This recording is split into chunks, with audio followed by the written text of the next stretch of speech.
નાણામંત્રી કનુ દેસાઈ પહોંચ્યા ગુજરાત વિધાનસભામાં બજેટ રજૂ કરતા પહેલા નાણામંત્રીનું નિવેદન। નાણામંત્રી કનુભાઈ દેસાઈ આજે ગુજરાતનું બજેટ રજૂ કરશે। બજેટ રજૂ કરવા માટે રેગ્યુલર બેગની જગ્યાએ લાલ રંગની પોથીમાં બજેટ ભાષણ રાખી વિધાનસભા જવા રવાના થયા હતા।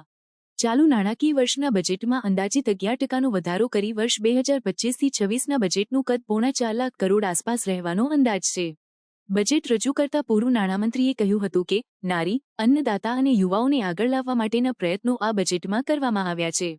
ગુજરાતમાં થોડા દિવસે પહેલા જ નવી 9 મહાનગરપાલિકાઓ અને 1 જિલ્લાની જાહેરાત કરવામાં આવી છે, ત્યારે તેને લઈ મહત્વની જાહેરાત થઈ શકે છે। અમદાવાદમાં ઓલિમ્પિક 2036ની દાવેદારી માટે તૈયારીઓ ચાલી રહી છે, ત્યારે આ દાવેદારની મજબૂત કરવા માટે પણ મહત્વની જાહેરાત સંભવ છે।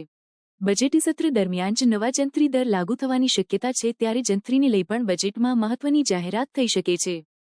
આપણા દેશના યશસ્વી વડાપ્રધાન અને વિશ્વના સર્વ લોકપ્રિય નેતા માનનીય શ્રી મોદીજીએ જ્યારે એઓ ગુજરાતના મુખ્યમંત્રી હતા ત્યારે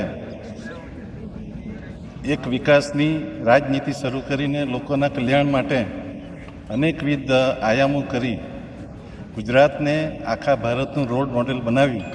ત્યારથી ગુજરાતમાં વિકાસ અવિરત રીતે થઈ રહ્યો છે અને આ માનનીય મુખ્યમંત્રી શ્રી ભૂપેન્દ્રભાઈ પટેલની આગેવાની હેઠળનું આ ચોથું બજેટ છે।